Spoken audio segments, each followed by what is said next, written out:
Vamos a estar en el capítulo 2, seguimos ahí todavía.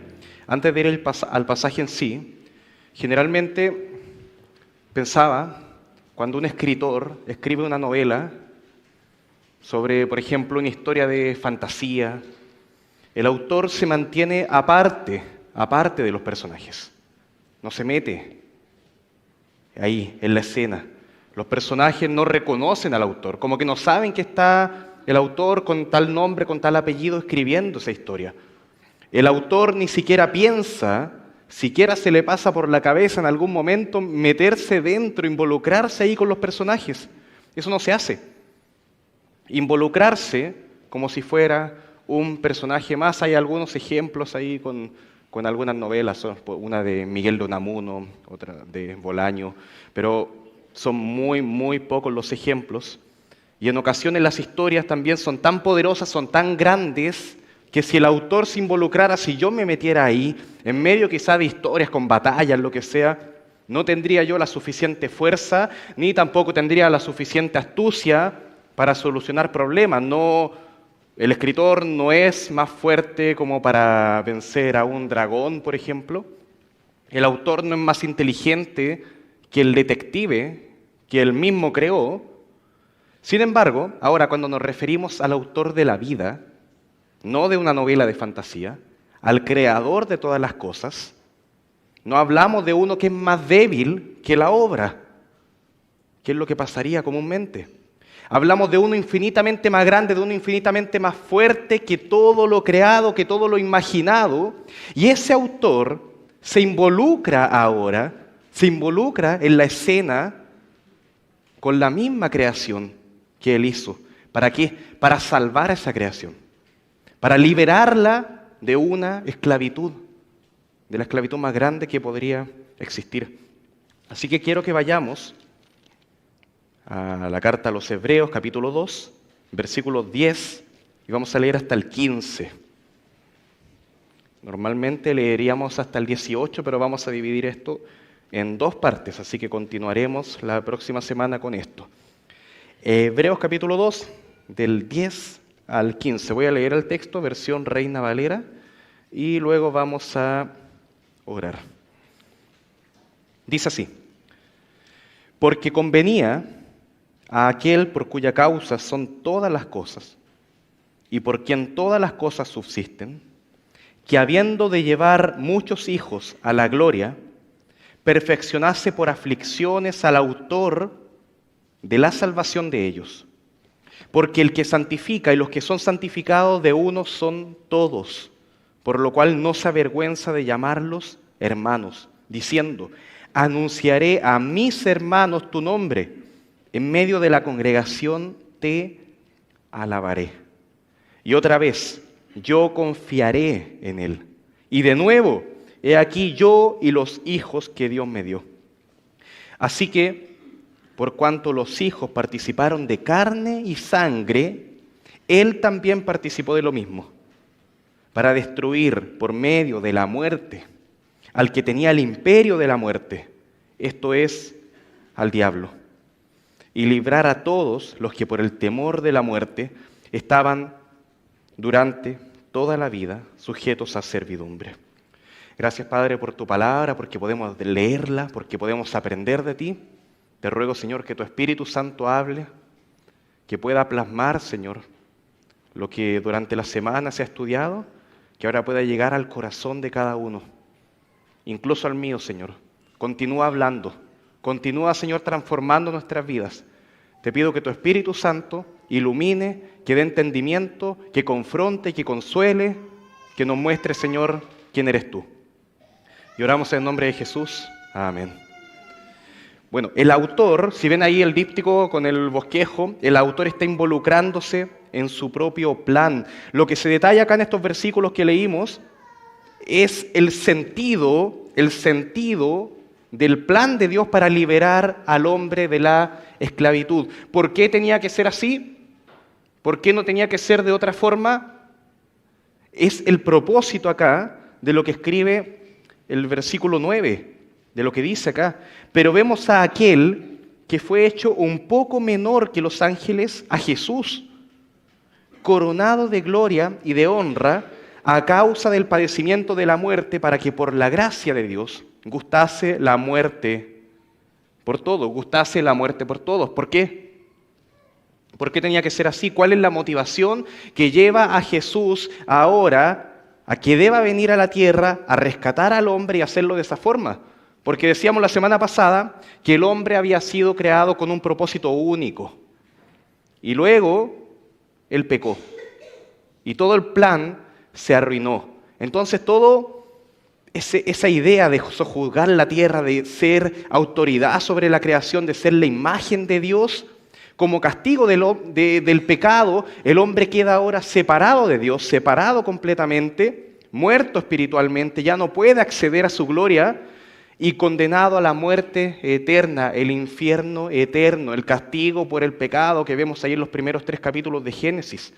Pero además, el hombre queda incapacitado para cumplir el propósito. Y eso afecta a todos, a todo hombre. Así que Jesús viene a la tierra, se hace hombre y gusta la muerte para que el hombre pueda ser salvado. La semana pasada hablábamos de la gracia, que es completamente inmerecido. El hombre no merece volver a ver a Dios, volver a acceder a Él, al cielo, no merece eso, pero Dios da la oportunidad de que lo tengamos, nos regala eso, para que sea como en el origen, mejor que en el origen. Pero da la impresión acá de que lo que hizo Jesús fuera como el plan B, arreglando lo que pasó. Incluso el plan C, como que no resultó no resultó con Moisés, no resultó con David. Bueno, entonces ahora viene a ver si resulta esta vez con Jesús. Que la idea original no era que pasara esto, que a Dios se le escapó de las manos. Y entonces se ve obligado el autor a tener que entrar en la escena porque parece que los demás no pueden solucionarlo. ¿Cómo arreglo esto? Y tienen entonces, me imagino, quizás a Dios, la Trinidad, el Padre, el Hijo, el Espíritu Santo, teniendo una reunión, discutiendo, decidiendo entre todos que Jesús tiene que morir por los pecadores, como arreglando la situación. Pero noten que acá el versículo 10 presenta a Dios como aquel por cuya causa son todas las cosas y por quien todas las cosas subsisten. Es decir, que Dios es el creador, Dios es el planificador de todas las cosas, Dios es el que permite que todas las cosas subsistan, que significa que Él ejerce el control total, y a eso se le llama soberanía. Dios es el que tiene el control. No creemos en un Dios que las cosas se le descontrolan, que se le escapan de las manos. Si así fuera, Dios no sería soberano, y si Dios no fuera soberano, no sería Dios. Entonces, en este versículo se presentan al menos 2 cosas. El versículo 10, acá, el autor presenta su meta, la meta acá, el propósito de todo esto, para el hombre, que es la entrada a la gloria de Dios, que aquel hombre que estaba destituido de la gloria de Dios ahora sea acercado, que sea bienvenido, que pueda entrar. Y también el autor presenta el medio requerido para concretar su plan. Esto es solo el versículo 10, el medio, las aflicciones del autor, de Jesús. La escena de Jesucristo crucificado no fue una tragedia inesperada, inevitable. Es la escena única y perfecta en la cual se encuentran tanto la justicia, el juicio de Dios, se encuentra con el amor, con la gracia, con la misericordia en una unión perfecta, gracias a que la ira de Dios, su justicia, su juicio, fueron ahora todo eso, ira, juicio, cayó sobre Jesús. Gracias a eso, en esa escena perfecta, su amor, el amor de Dios, la bondad de Dios, la gracia de Dios, su misericordia, caen sobre nosotros. Se ve todo eso en la escena de la cruz. Y solo así podía darse. Así lo describe, por ejemplo, el Salmo 85, que dice en el versículo 9, ciertamente cercana está su salvación a los que le temen, para que habite la gloria en nuestra tierra. La misericordia y la verdad que a veces te confronta se encontraron. La justicia que Dios, santo, contra los pecadores, un conflicto que se da ahí, y la paz se encontraron en una escena perfecta. El versículo 11 dice, la verdad brotará de la tierra y la justicia mirará desde los cielos. Hay mucho que decir acá. Lamentablemente este no es el texto que vamos a estar predicando, pero la salvación no es una tragedia. Es el encuentro de todo esto, un encuentro perfecto entre el juicio de Dios y el perdón de Dios. Pero era necesario que el mismo autor, acá, el mismo autor de la creación, fuese también el mismo autor de la salvación. El mismo Dios entrando en la escena, a eso se le llama la encarnación. Cuando decimos que Jesús se hizo hombre, ya hablábamos ahora, mientras tomábamos la cena, algo de eso, tomando esa forma, se humilló. Y en la cruz se ve al hombre, a un ser humano, a eso me refiero. En la cruz se ve a un ser humano de carne, hueso, con sangre, pagando el precio del pecado. ¿Con qué? Con su muerte. Lo celebrábamos ahora, recordando que eso es una tragedia y lo estamos celebrando. Y también se ve ahí en la cruz la justicia perfecta de Dios, el tema de que el pecado no es pasado por alto. Tenía que juzgarse de una manera perfecta. ¿Quién soporta la condena? ¿Quién sería capaz de soportar semejante peso sobre sus hombros? Únicamente Jesús. Así que se aplica misericordia, en el sentido de que el hombre merecía esa condena y no la recibe. Misericordia. El hombre merecía un castigo y entonces no lo recibe. Se muestra también amor en el sentido de que el deseo más profundo, más grande de Dios es que el hombre llegue a esa salvación, a ese perdón. Dios desea eso. Y se muestra gracia también. Gracia en el sentido de que yo no merezco esto. Yo no merezco bendición tan grande y Dios me la da. Noten la diferencia ahí entre gracia y misericordia. Dios hace esto ¿para qué? Hay un propósito, su gloria, su exaltación, Él mismo. Pero también lo hace ahora para que esto tan hermoso, tan brillante, tan grande que es Dios, nosotros podamos acceder a Él. Nota que el propósito no es tanto nosotros, que Dios nos está salvando por amor, principalmente a nosotros, primeramente es por amor a su propio nombre. Y ahora nos invita a nosotros a ser partícipes de eso. Se muestra en la cruz todo el conjunto, la belleza de Dios. Hablamos de su gloria, todo lo que Dios es. La ira de Dios. Se muestra también su gracia. Es todo. No podemos sacar una parte de la escena, todo está ahí. Se muestra a Dios como nunca antes. Pero para esto, que esto se dé, era necesario que Jesús la pasara mal, que sufriera, que soportara una cruz, una corona de espinas, burlas, látigos, el martirio, la humillación, el peso tremendo de todo esto. En la cruz se ve lo horrible del pecado y recuerden que el gran dolor, lo más grande que estaba soportando Jesús no eran los clavos, no era nada de eso, era la ira de Dios cayendo sobre Él.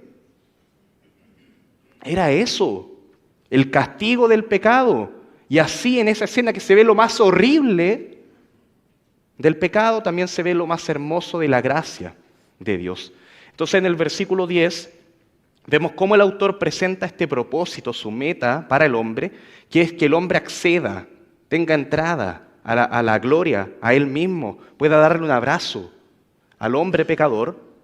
Y el autor también presenta el medio requerido para eso, que se necesita que el propio autor sufra.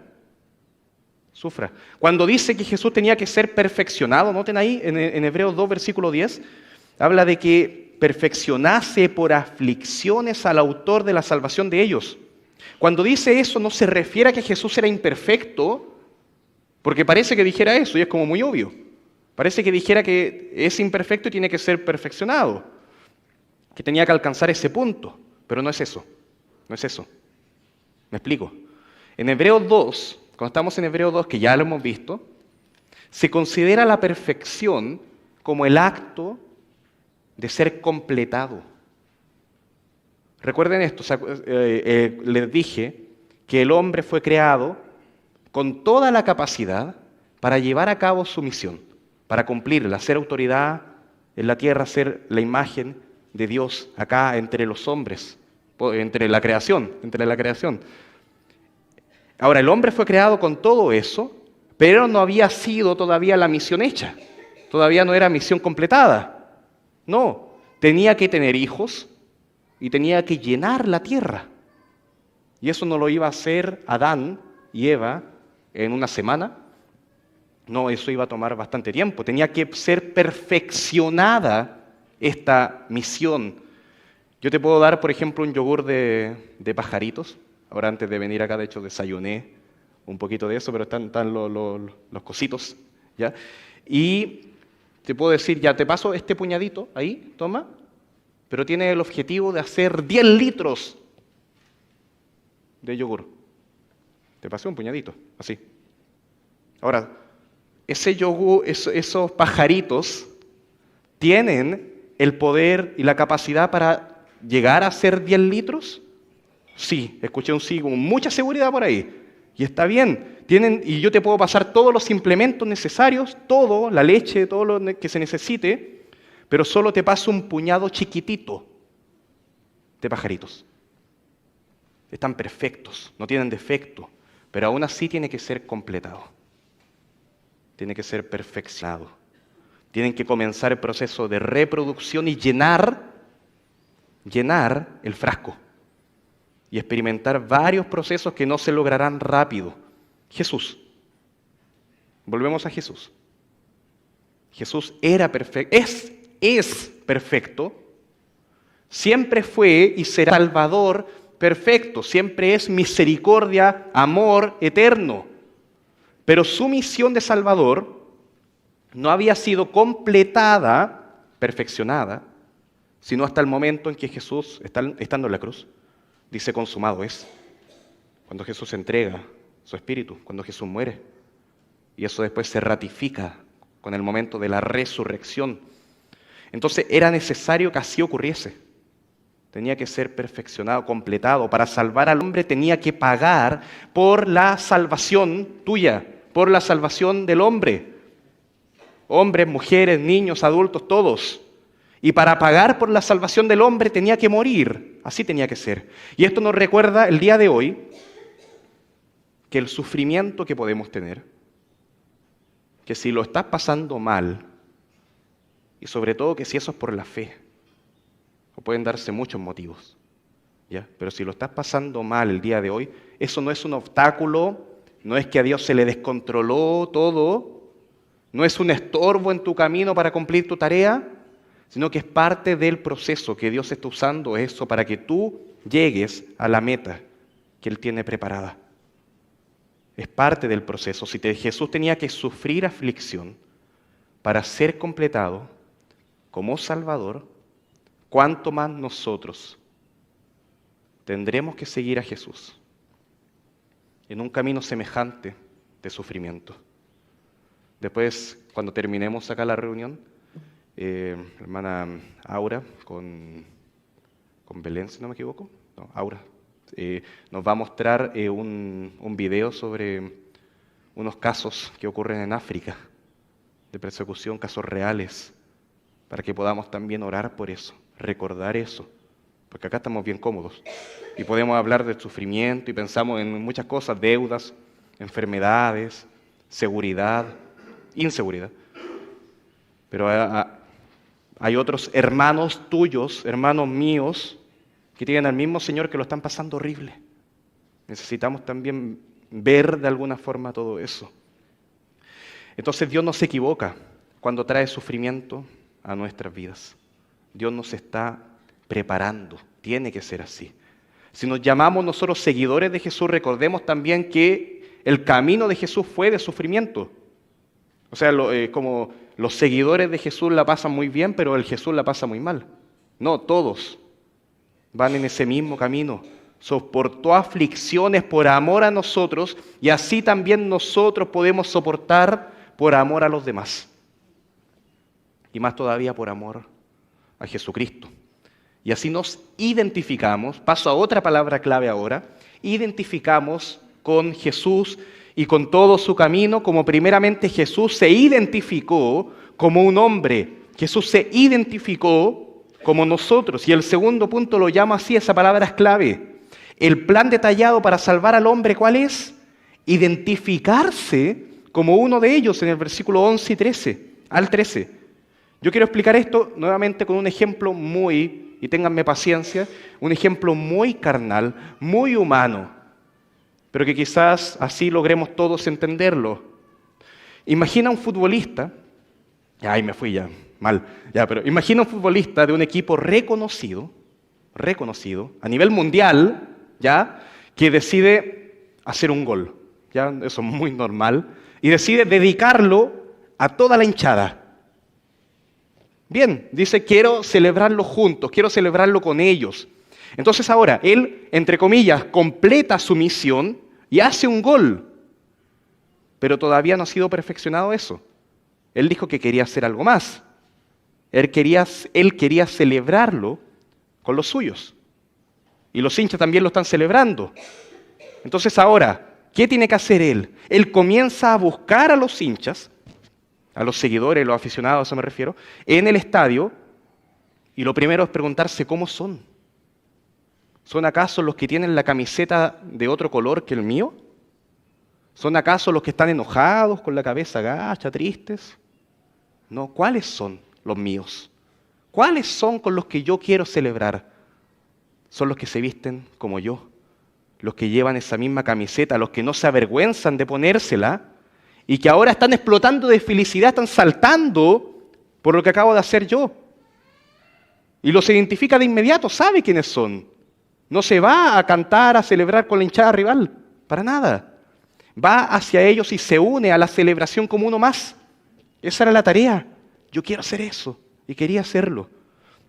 Entonces ahora, el texto presenta al menos 3 formas en las que Jesús, nuevamente, subo, porque aterricé con el futbolista, ahora subo a Jesús, el autor perfecto de la salvación, no de un gol, se identifica con los que ha de salvar. Pregunta, ¿salvó Jesús a todos, al 100% de la humanidad, de todos los tiempos, y todas las personas que han existido en la tierra van a ir al cielo para siempre en la presencia de Dios? No. No, a veces nos gustaría pero no es así. Hebreos 2:11 dice, porque el que santifica y los que son santificados, de uno son todos, por lo cual no se avergüenza de llamarlos hermanos.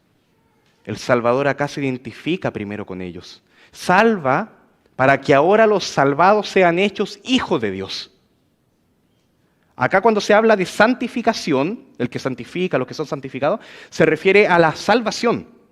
No se refiere a ese proceso espiritual de crecimiento, porque hablamos de la santificación, yo a los jóvenes se los digo siempre como una escalera, como esa escalera que tú vas subiendo día tras día, buscando llegar a la imagen de Jesucristo. Pero acá cuando habla de la santificación se refiere a la salvación, a eso que hace que tú ahora puedas ser llamado santo. Que es lo que dice, por ejemplo, en 1 Corintios 1:2, que sabemos que la iglesia de Corintios no era perfecta. No era perfecto, para nada. Pero Pablo lo llama así a la iglesia de Dios que está en Corinto, a los santificados en Cristo Jesús, a los santificados ya en Cristo Jesús, llamados a ser santos con todos los que en cualquier lugar invocan el nombre de nuestro Señor Jesucristo. Dios es santo. Entonces los que creen ahora en Él, los que se identifican con Él, también son llamados santos. ¿Jesús es llamado a una vida sin pecado? Sí, en su misión, llevar una vida completa sin pecado acá. Ahora nosotros también, todos nosotros los que estamos acá, somos llamados a una vida santa. Es decir, una vida apartada de pecado.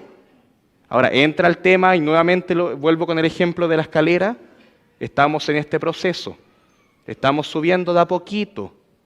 ¿Ya? Entonces no es que tú pecaste, entonces no eres hijo de Dios. No, estamos en un proceso. Tenemos que ir ahí, creciendo cada día. Podría decir con calma, no sé si sea la palabra correcta, pero entendiendo que no se logra todo hoy día. Y luego nos preguntamos esto: ¿Jesús es llamado hijo de Dios? Sí. Entonces los que creen no se avergüenzan también de ser llamados hijos de Dios. Y Jesús no se avergüenza de llamarte a ti, hermano, hijo del Padre Celestial. Hermanos entonces.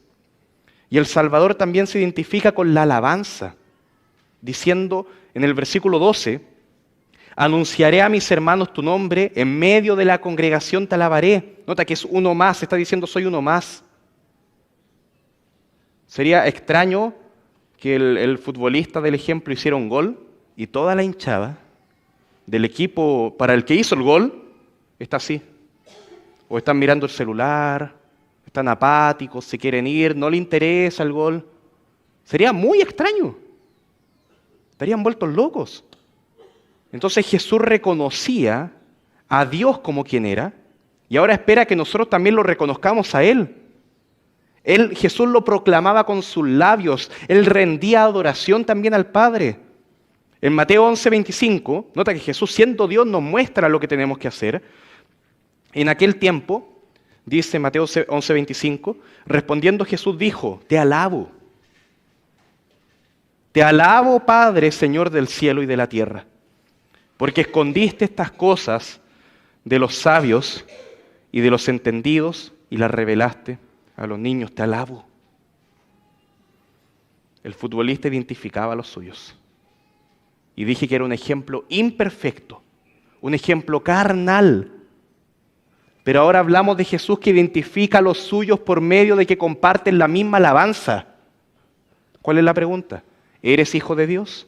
Si has creído en Jesucristo, si vas a Él en arrepentimiento, en perdón, el Señor tiene todo el poder para hacerte hijo de Dios. Entonces ahora, si eres hijo de Dios, alaba a Dios también, porque Jesús lo hacía. Anuncia el nombre de Dios con tu alabanza. Los hombres lo entienden. Adoran personas, artistas, en conciertos. Le rinden una adoración muy exagerada. Ellos alaban hasta ahora lo que pueden ver. En ese sentido uno los ve como ovejas que no tienen pastor. Mira cómo hacen esta exaltación a esa figura que está cantando en un escenario.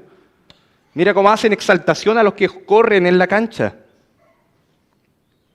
Pero es por lo que pueden ver, están ciegos a la verdadera adoración. Nosotros hemos creído en Jesucristo y espiritualmente lo vemos claramente, ya no tenemos ningún impedimento para decir, este es mi Jesús, este es mi Salvador, este es mi Dios. No con mis ojos, ahora no lo estoy viendo, pero sí con nuestra fe. El Salvador se identifica con nosotros como familia, nos llama hermanos, se identifica con nuestra alabanza.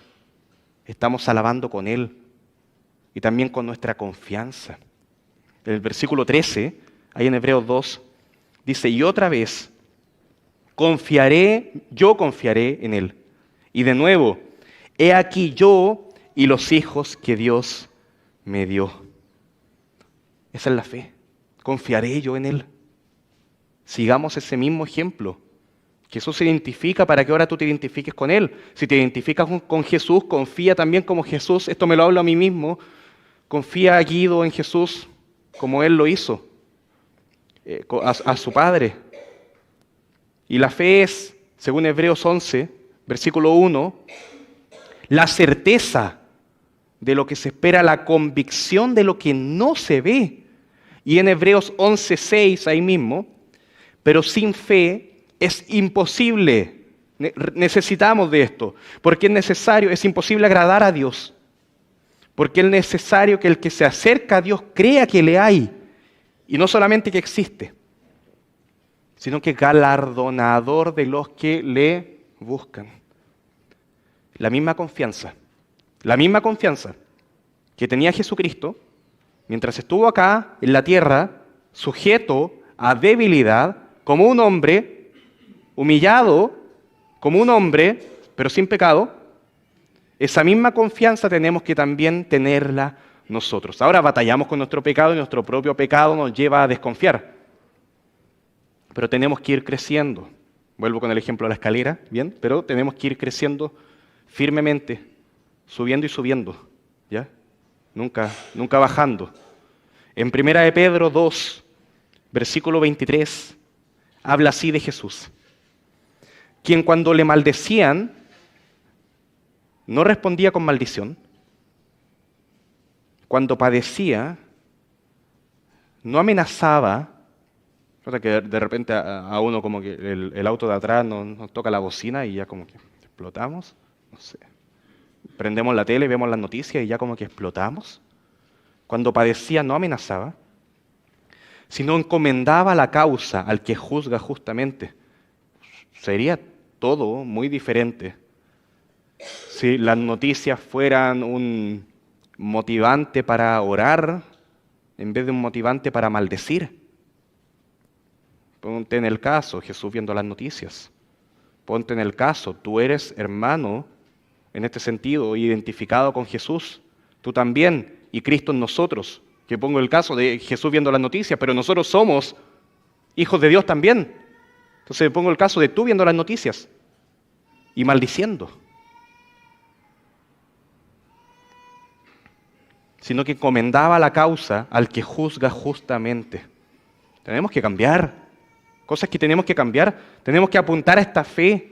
Jesús identifica entonces a sus ovejas por esto, de esta forma.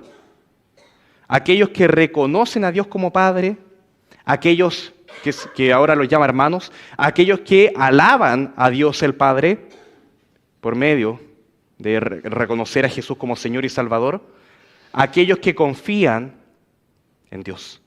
Y eso se expresa en todo, en cómo sirves, en cómo cantas, en tus tentaciones, en todo. Así se manifiestan los hijos de Dios, los que son salvados. Y Jesús es el modelo perfecto de fe, de confianza, de fidelidad, que de hecho es la misma palabra cuando en la Biblia del Nuevo Testamento se escribió en griego, fidelidad, confianza, fe, incluso podría decir creencia, es la misma, el pistis, es la misma, el pistos, la misma palabra. Jesús es el modelo perfecto de todo esto, de todo esto. Y los hijos ahora tienen que manifestar esta misma confianza. No la tenemos, busquémosla. Yo no te quiero preguntar así como la tienes y tú agaches la cabeza. Ya puede ser, sí. Pero yo estaría predicando también con la cabeza abajo y no es la idea. Estamos todos acá. Todos tenemos que apuntar a eso. Todos tenemos que buscar esa misma santidad, ese mismo crecimiento. Donde digo, sí, Señor, he desconfiado. Sí, Señor, no he alabado. Sí, Señor, en algunos momentos me he avergonzado de llamarme hijo de Dios y he querido dejarlo más por debajito. Lo confieso, restáurame, Señor. Ayúdame. Transfórmame. No me quiero quedar así, no me quiero quedar así. No puedes quedarte así. Así que si has reconocido a Jesús como el autor de tu salvación y el que lleva a cabo tu salvación, recuerda que Jesús no se avergüenza de ti. Jesús no se avergüenza de llamarte a ti hermano. No, es que yo soy muy pecador, estoy muy inmaduro todavía. No, Jesús no se avergüenza de llamarte a ti, su hermano. Y Jesús ya nos ha mostrado el ejemplo de alabanza, el modelo a seguir de confianza, pero estábamos en el camino, en progreso. Pero al mismo tiempo, porque tampoco estoy hablando de conformismo acá, al mismo tiempo como una victoria ya declarada, ya conseguida, porque en Jesús se entiende que con su muerte se ha conseguido la victoria. Y llegamos a lo tercero, al tercer punto, el plan exitoso. Y nota cómo esto es totalmente diferente a lo que uno imaginaría. Morir para liberar. Morir para vencer la muerte.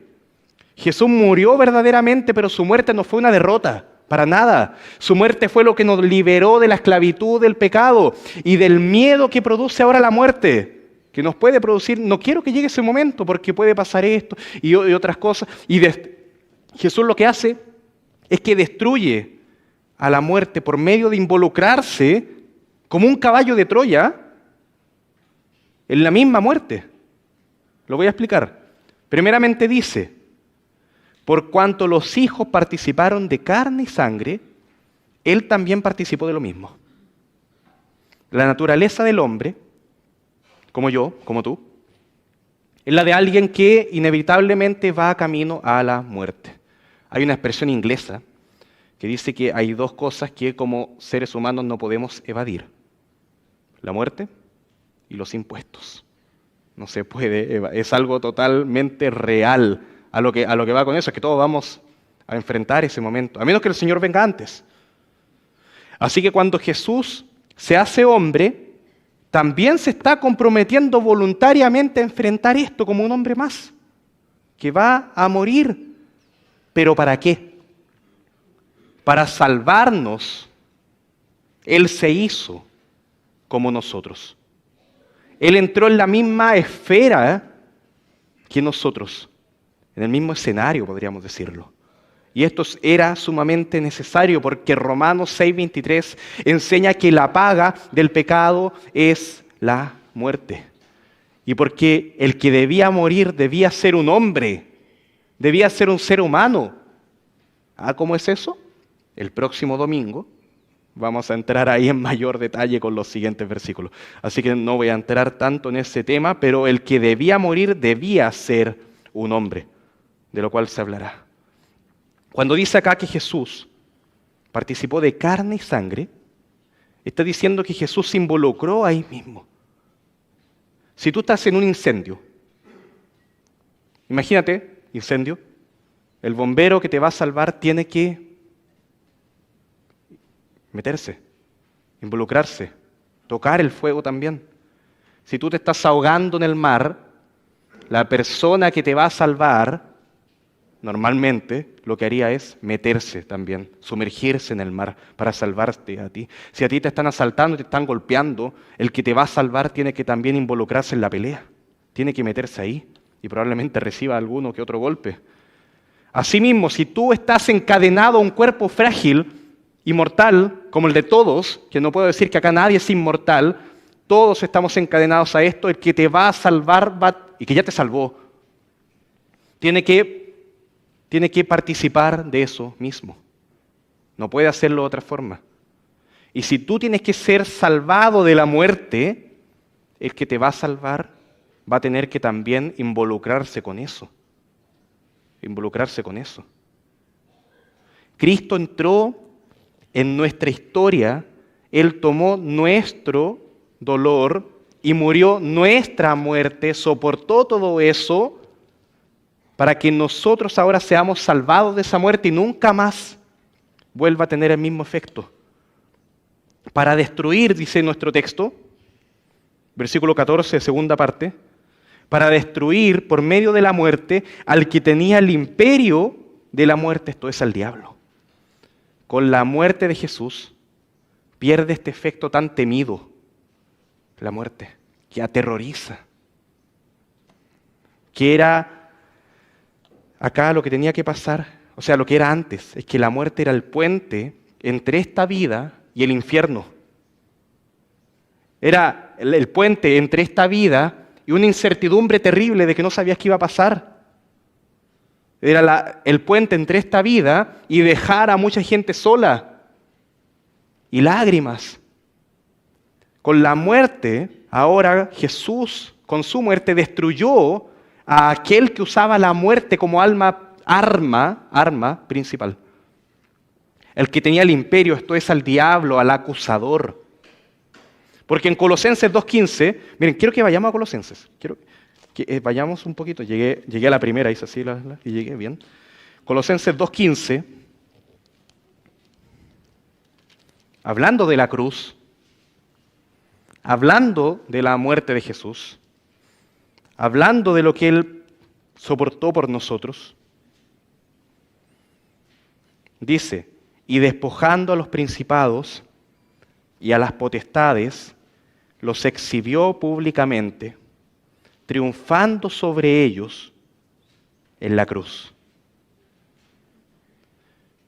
Miren, quédense ahí en Colosenses.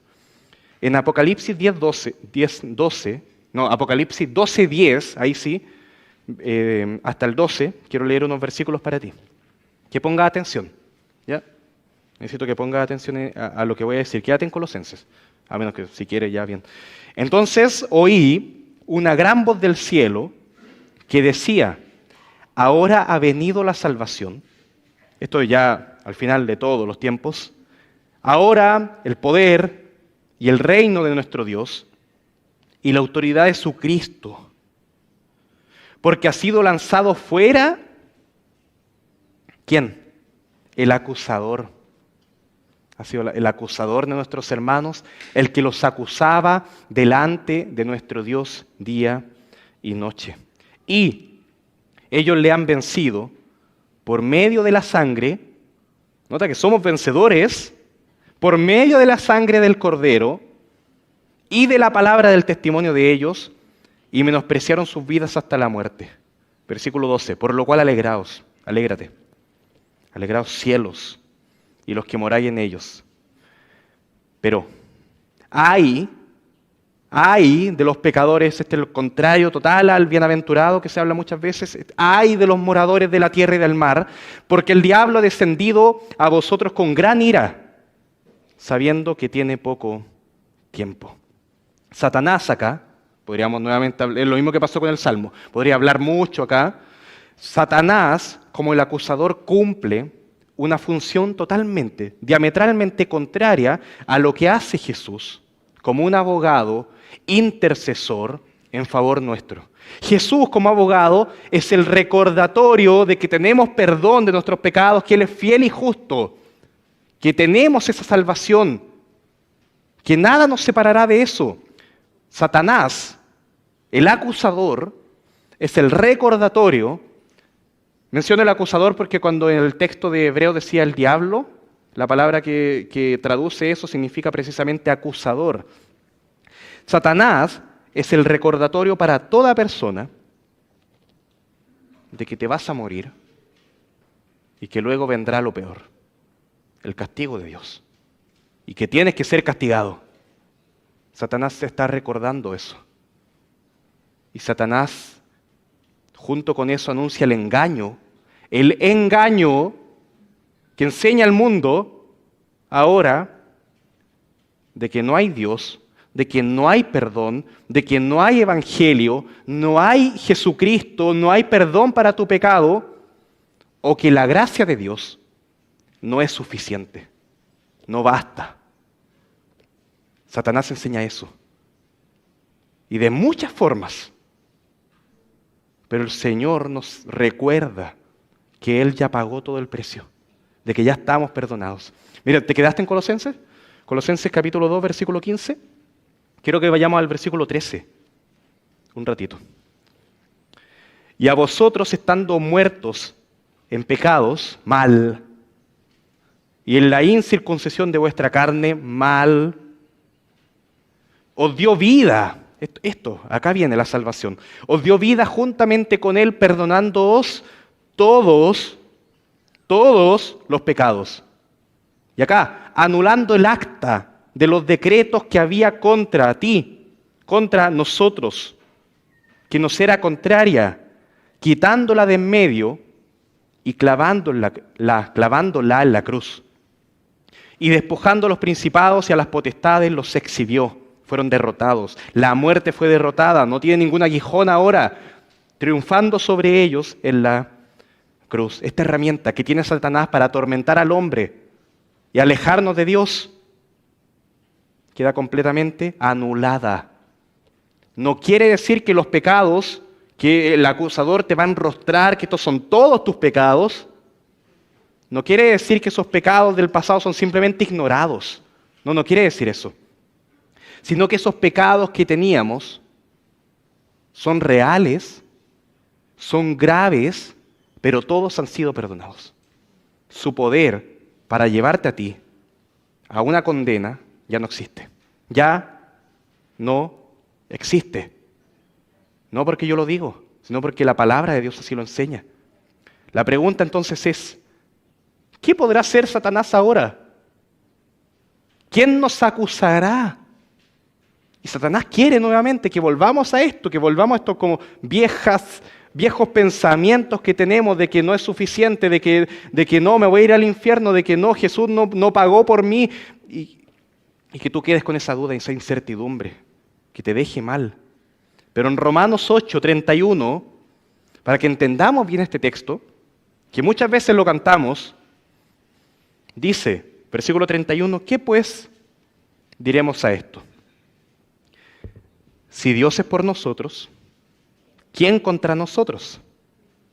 El que no escatimó a su propio Hijo, sino que lo entregó por todos nosotros, ¿cómo no nos dará con Él todas las cosas?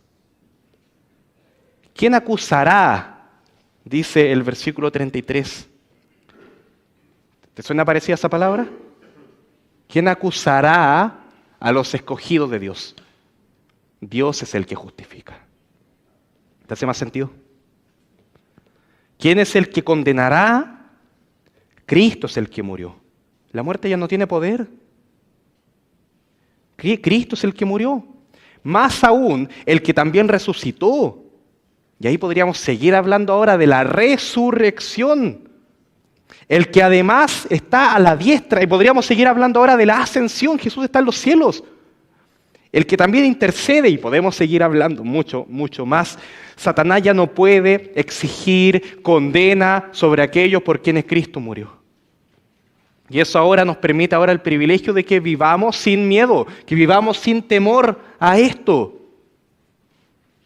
Y librar a todos los que por el temor de la muerte estaban durante toda la vida sujetos a servidumbre. Así termina nuestro texto. Entonces el libertador libera de la esclavitud. El resultado ahora es libertad, liberación del creyente. Ese miedo a la muerte, ese temor a la muerte, cae. Ese temor a lo desconocido, de que ya viene mi momento, de que tengo que partir y no sé qué viene, ese temor también cae. A perder lo amado, la ansiedad, todo cae. Cristo resucitó, Cristo venció a la muerte. Y ahora la muerte ya no es un castigo, sino que la muerte es simplemente el paso, el tránsito hacia la gloria eterna de Dios. El único que puede hacer esto es Jesucristo, el Evangelio, nada más, solamente en Jesucristo. Y así podemos concluir lo siguiente, que Cristo entró en la tumba para desarmarla desde adentro.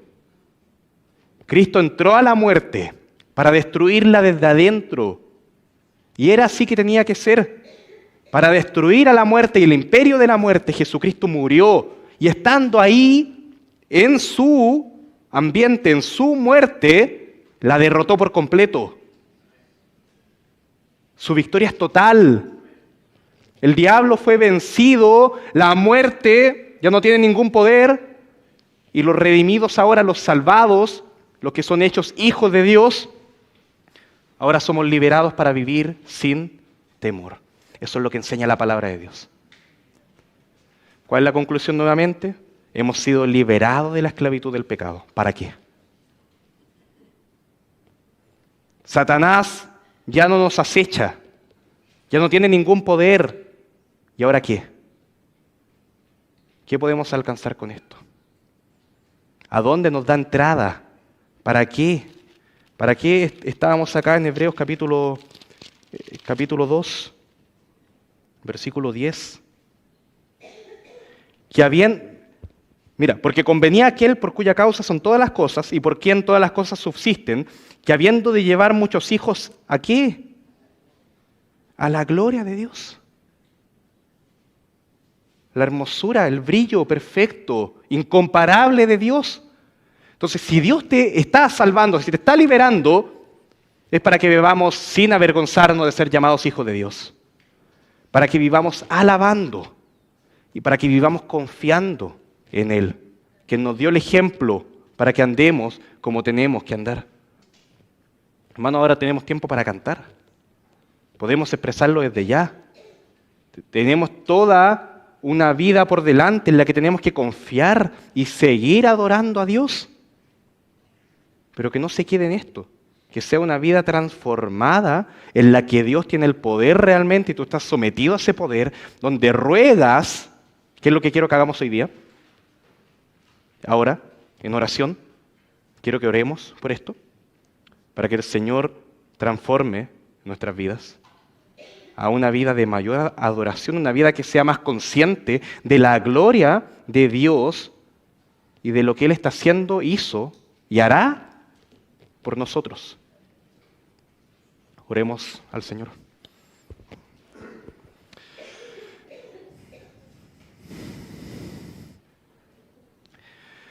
Padre Santo, gracias, porque tenemos el privilegio de acercarnos a ti ahora en oración, estar delante de Dios mismo por medio de Jesucristo, siendo guiados por tu Espíritu Santo. Señor, lo tenemos todo. Gracias, Padre, por la hermosura de tu persona, porque nos da el privilegio de contemplarte, Señor, al Dios invisible, al Dios santo, al Dios eterno. Podemos verte, Señor.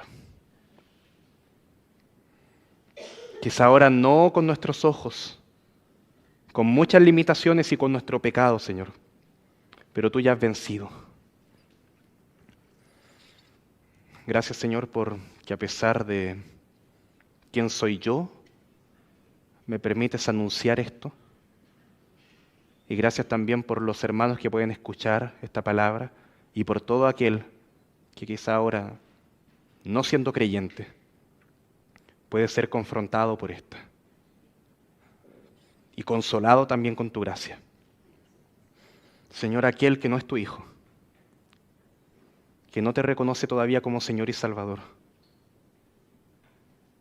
Señor, confróntalo con su pecado, hazle ver la realidad de que hay una ofensa infinitamente grande contra ti, pero que ahora todo ese precio, todo eso ha sido pagado en Jesucristo y que todo aquel que cree en Él tendrá esa vida eterna, ese perdón, la redención, la paz del que ya ha sido justificado. Gracias, Señor. Gracias, Señor. Guíanos ahora en lo que vamos a cantar, en lo que vamos a ofrecer a ti como adoración. Gracias, Padre. Ayúdanos, Padre, a hacer todo esto con la debida conciencia de ante qué Dios tan grande estamos y la salvación tan grande que nos ha dado. Oramos en el nombre de Jesús. Amén.